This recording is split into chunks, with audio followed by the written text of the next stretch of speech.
ఖమ్మం లోక్సభ కాంగ్రెస్ అభ్యర్థి ఎంపికలో కొత్త పేరు తెరపైకి వచ్చింది. రెడ్డి సామాజిక వర్గానికి కరీంనగర్ సీట్ ఇవ్వాలన్న నిర్ణయంతో ఖమ్మంలో సమీకరణాలు మారిపోయాయి. ఈ పరిస్థితుల్లో అనూహ్యంగా కమ్మ సామాజిక వర్గానికి చెందిన రాయల నాగేశ్వరరావు పేరు తెరపైకి వచ్చింది. రాయల నాగేశ్వరరావు గతంలో ఎమ్మెల్యేగా ఎమ్మెల్సీగా పోటీ చేశారు.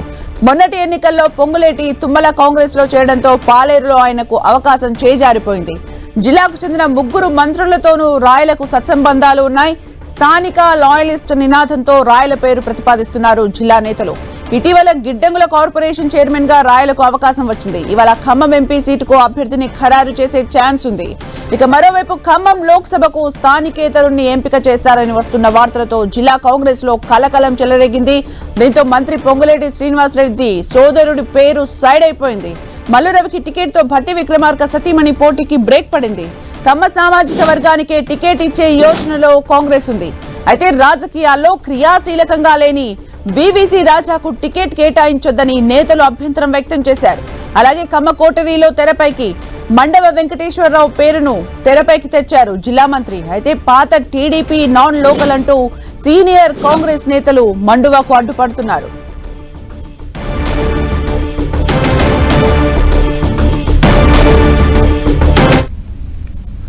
ఇక పూర్తి సమాచారం మా ప్రతినిధి సైదులు అందిస్తారు. సైదులు, సుమిత్ర, ఖమ్మం కాంగ్రెస్ పార్టీ పార్లమెంటరీ అభ్యర్థి ఎంపిక తలనొప్పిగా మారిందని చెప్పుకోవచ్చు. కొత్త సమీకరణలు కూడా మారుతున్నాయి. రోజుకొక అభ్యర్థి పేరు, రోజుకొక సామాజిక వర్గాల పేర్లు ప్రస్తావిస్తుండటంతో కాంగ్రెస్ పార్టీలో ఉన్నటువంటి కార్యకర్తలు, నేతలు సమీకరణల్లో మార్పులు అయితే చోటు చేసుకుంటున్నారని చెప్పుకోవచ్చు.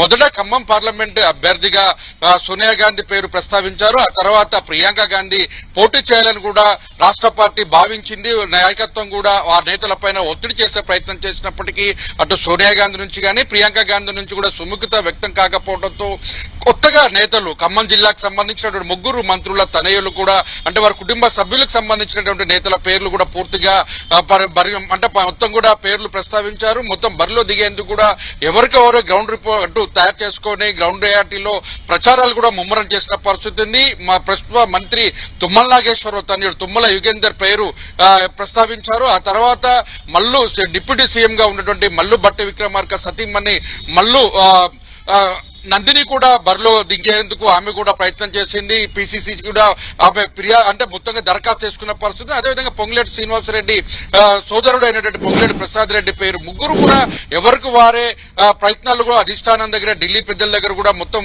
ఆ ప్రయత్నం కొనసాగించారు. మొత్తం ఎవరికి వారిగా అయినప్పటికీ కూడా కొంత తుమ్మల యుగంధర్ స్టార్టింగ్ లోనే బ్రేక్ పడిపోయింది. ఆ తర్వాత తుమ్మల పొంగులేటి వర్సెస్ మల్లు నందిని మధ్య కూడా మొత్తం చర్చ కొనసాగింది. నువ్వా నేను అన్నట్టు కూడా అభ్యర్థులు ఖరారు చేసే అవకాశాన్ని కూడా పోయినప్పటికీ కూడా ఖమ్మం జిల్లా రాజకీయ సమీకరణలో కొత్త సమీకరణలు చోటు చేసుకున్నాయి. ఎందుకంటే మొదటి నుంచి కూడా ఇప్పటికే మంత్రులుగా ఉన్న 3 కూడా అదే సామాజిక వర్గానికి సంబంధించినటువంటి వారికి ఇవ్వడం ఎంతవరకు సబబని సీనియర్ గా ఉన్నటువంటి నేతల పేర్లు కూడా పరిశీలించాలని కూడా కొంతమంది నేతలు ప్రయత్నం చేశారు. అందులో భాగంగానే తెరపైకి వంకాయలపాటి రాజేంద్ర ప్రసాద్, వివిసి చైర్మన్ గా ఉన్నటువంటి సంస్థల అధినేతగా ఉన్నటువంటి వంకాయలపాటి రాజేంద్ర ప్రసాద్ పేరు ప్రస్తావించారు. అయితే ఆయన కాంగ్రెస్ పార్టీ అయినప్పటికీ కూడా కాంగ్రెస్ పార్టీలో క్రియాశీలకమైనటువంటి రాజకీయాల్లో లేకపోవడం, ఆ పార్టీతో సత్సంబంధాలు కూడా లేకపోవడం, అధిష్టానంతో ఉన్న నేతలతో ఉన్న సత్సంబంధాలు తప్ప క్రియాశీలకంగా గ్రామాలలో పట్టు లేకపోవడంతో ఆయన పేరును ప్రస్తావించినటువంటి నేతలకు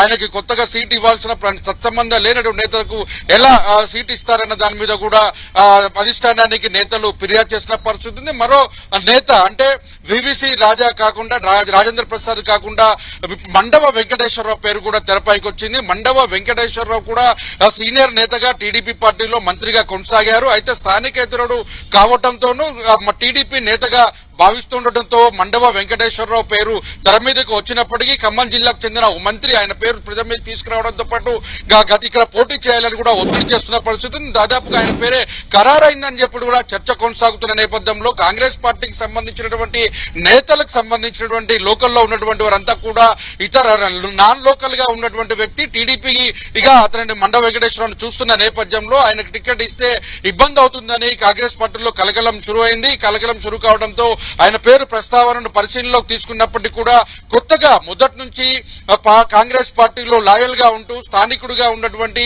గతంలో ఎమ్మెల్సీగా ఉండి ఓటమి పాలైనటువంటి రాయల్ నాగేశ్వరరావు గ్రానైట్ అసోసియేషన్ రాష్ట్ర నాయకుడిగా పేరుంది. ఆయనకు సత్సంబంధాలు కూడా ఉన్నాయి. మొదటి నుంచి కూడా బట్టి విక్రమార్కతోనూ అదేవిధంగా తుమ్మల పొగిలేటి శ్రీనివాస్ రెడ్డితో కూడా సత్సంబంధాలు ఉండడంతోనూ పాలేరు నియోజకవర్గంతో ఎక్కువగా అవినాభావ సంబంధాలు కూడా కొనసాగిన నేత. అయితే ఆయన ఇటీవల కాలంలో తుమ్మల పొంగిలేటి శ్రీనివాస్ రెడ్డి ఇద్దరు కూడా కాంగ్రెస్ పార్టీలో చేరిన తర్వాత పాలేరు టికెట్ ఆశించడంతో పొంగిలేటి శ్రీనివాస్ రెడ్డికి టికెట్ కేటాయించడంతో రాయల్ నాగేశ్వరరావు టికెట్ ను కూడా చేజార్చుకున్న పరిస్థితి అయితే ఉంది. ఆ తర్వాత ఆయనకి గిడ్డంగిల సంస్థ చైర్మన్ పదవిని కూడా అటు సీఎం రేవంత్ రెడ్డి కూడా అటాచ్మెంట్ చేసిన పరిస్థితి అపాయింట్మెంట్ ఇచ్చారు. అయితే మొత్తంగా ఆయన ఇప్పుడు రాష్ట్ర కేబినెట్ స్థాయిలో కూడా నామినేటెడ్ పోస్ట్ లో కొనసాగుతున్నప్పుడు కూడా వివాద రహితుడిగా ఉంటూ స్థానిక అంటే పార్టీకి లాయల్ గా ఉంటూ మొత్తం అందరితో కలివిడిగా ఉన్నటువంటి నాయకుడు కావడంతో ఆయన పేరు ప్రముఖంగా ప్రస్తావిస్తున్న పరిస్థితి అవుతుంది. రాయల్ నాగేశ్వరరావు పేరు తెరపైకి రావడంతోనూ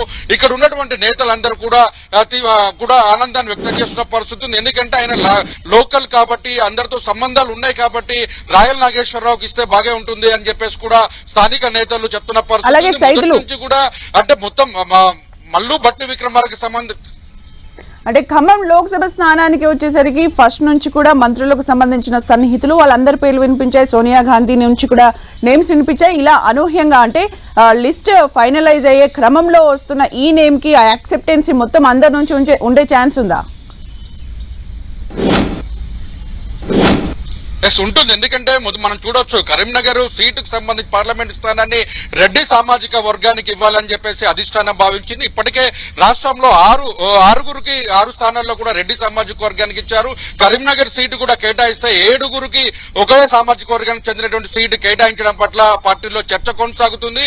మొదటి నుంచి కూడా బట్టు విక్రమార్కకు సంబంధించి కూడా మల్లు రవికి మహబూబ్ నగర్ సీట్ కేటాయించడంతో మహబూబ్ నగర్ సంబంధించిన దాంట్లో కూడా మొదటి నుంచి ఆ సీట్ కేటాయింపు కొనసాగిన తర్వాత ఇక్కడ మల్లు బట్టి విక్రమార్క సతీమణి కూడా ఛాన్స్ లేకుండా పోయింది. అంటే ఒకే కుటుంబానికి సంబంధించిన నేతలు కావడంతో వారికి సీటు కేటాయింపులో కొంత చర్చ కొనసాగుతున్న పరిస్థితి ఉంది. దాంతో సైడ్ ట్రాక్ పట్టిందని కూడా చెప్పుకోవచ్చు. అయితే ఇక్కడికి వచ్చేటానికి మొదటి నుంచి కూడా కాంగ్రెస్ పార్టీలో ఉన్నటువంటి కమ్మ సామాజిక వర్గానికి చూసుకున్నట్లయితే రేణుకా చౌదరి కావచ్చు, ఆ పార్టీ సామాజిక వర్గానికి సంబంధించిన కీలకమైన నేతలు కూడా అధిష్టానాన్ని కూడా ఫిర్యాదు చేశారు. రాష్ట్రంలో ఖమ్మం సంబంధించి ఆనవాయితీగా వస్తున్నటువంటి కమ్మ సామాజిక వర్గానికి ఖమ్మం పార్లమెంట్ సీట్ని కేటాయించాలని చెప్పేసి కూడా వాళ్ళందరూ కూడా అధిష్టానానికి కూడా ఫిర్యాదు చేశారు. వాళ్ళ ఆవేదన కూడా వ్యక్తం చేశారు. అంటే ఎక్కడైనా కూడా రాష్ట్ర వ్యాప్తంగా ఇప్పుడు చూసుకున్నట్లయితే 17 స్థానాల్లో కూడా కీలకంగా కమ్మ సామాజిక వర్గానికి ఒక్క సీటు కూడా కేటాయించకపోవడంతో ఒకే ఒక హోప్ ఉన్నటువంటి ఖమ్మం జిల్లాలో మాత్రమే ఖమ్మం పార్లమెంట్ స్థానాన్ని కమ్మ సామాజిక వర్గానికి కేటాయించాలి. అందులో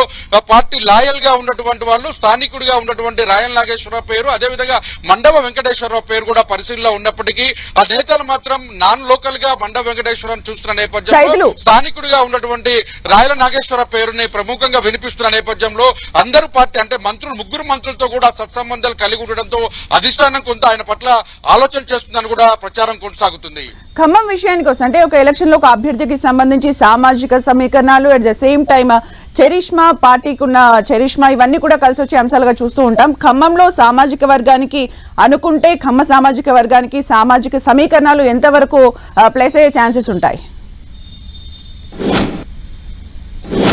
మనం చూడొచ్చు ఖమ్మం సామాజిక వర్గానికి సంబంధించి చూసుకున్నట్లయితే ఖమ్మం పార్లమెంటు స్థానానికి ఆనవాయితీ మొదటి నుంచి కూడా ఖమ్మం సామాజిక వర్గానికి సంబంధించినటువంటి అభ్యర్థులే ఎక్కువ సేకరణలు కూడా పార్లమెంటుకు విజయం సాధించిన పరిస్థితి ఉంది. గతంలో రేణుకా చౌదరి కేంద్ర మంత్రికి కూడా పనిచేశారు. ఈసారి కూడా ఆమెకు రాజ్యసభ సీట్ ఇవ్వకపోతే ఖమ్మం నుంచి పోటీ చేస్తానని కూడా చెప్పడం జరిగింది. మొత్తం ఇటీవల జరిగినటువంటి సార్వత్రిక ఎన్నికల్లో చూసుకున్నట్లయితే కాంగ్రెస్ పార్టీకి సంబంధించి కూడా 2,80,000 ఓట్ల మెజారిటీతో ఇప్పుడు కాంగ్రెస్ పార్టీకి సంబంధించినటువంటి ఆ సార్వత్రిక ఎన్నికల మెజారిటీ వచ్చింది. ఈ అన్ని సమీకరణలు చూసినట్లయితే స్థానికుడు కావటం కమ్మ సామాజిక వర్గానికి అంతా కూడా పూర్తి స్థాయిలో కూడా ఓన్ చేసుకుని రాజకీయాల్లో వాళ్ళందరూ కూడా సహకరించే అవకాశం కూడా కనిపిస్తుంది. మరోపక్క చూసుకుంటే బీఆర్ఎస్ పార్టీకి సంబంధించినటువంటి అభ్యర్థి కూడా కమ్మ సామాజిక వర్గానికి సంబంధించినటువంటి నామా నాగేశ్వరరావు బరిలో నిలుస్తున్న నేపథ్యం అదేవిధంగా ఈ మొత్తం బీఆర్ఎస్ కావచ్చు కాంగ్రెస్ పార్టీకి సంబంధించిన దాంట్లో కూడా క్లియర్ గా కమ్మ సామాజిక వర్గానికి టికెట్ ఇస్తేనే ఇక్కడ పోటీ చేసిన వారు విజయం సాధిస్తారు, అందరూ అన్ని సామాజిక వర్గాల నుండి కూడా మద్దతు లభిస్తుందనే భావన మాత్రం వ్యక్తమవుతుంది. ఏదేమైనప్పుడు కూడా కమ్మ సామాజిక వర్గానికి లాయల్ గా పార్టీకి లోకల్ గా ఉన్నటువంటి వారికి ఎక్కువ స్కోప్ ఉన్నట్టు కూడా తెలుస్తుంది. మొదటి నుంచి ముగ్గురు మంత్రులు కూడా రాయల నాగేశ్వరరావుకు కలిసి వచ్చినటువంటి అంశం, వాళ్ళతో సత్సంబంధాలు. అదేవిధంగా మండవ వెంకటేశ్వరరావుతో మంత్రి ఇప్పుడు ప్రస్తుతం ఉన్న మంత్రుల్లో కూడా చాలా సత్సంబంధాలు ఉన్నప్పటికీ ఆయనతో కలిసి పనిచేసినటువంటి మంత్రి కూడా ఉన్నారు. ఆయన పేరు కూడా ప్రముఖంగా వినిపిస్తున్న పరిస్థితి ఉంది. అయితే నాన్ లోకల్ అనే పేరుతో మాత్రం ఆయన పేరు పక్కన పెట్టినట్టుగా తెలుస్తుంది. ఏదేమైనప్పుడు కూడా ఈ మండవ రాయల మధ్యలో మాత్రం పోటాపోటీగా అభ్యర్థులను ఖరారు చేసే అవకాశం కనిపిస్తుంది. సాయంత్రం లోపు కూడా అభ్యర్థి ప్రకటన కొనసాగుతుంది. లోకల్ కి ఇస్తారా, నాన్ లోకల్ కి ఇస్తారనే చర్చ మాత్రం కాంగ్రెస్ పార్టీలో కొనసాగుతున్న పరిస్థితి ఉంది. Sumitra, thank you Saidulu for the updates.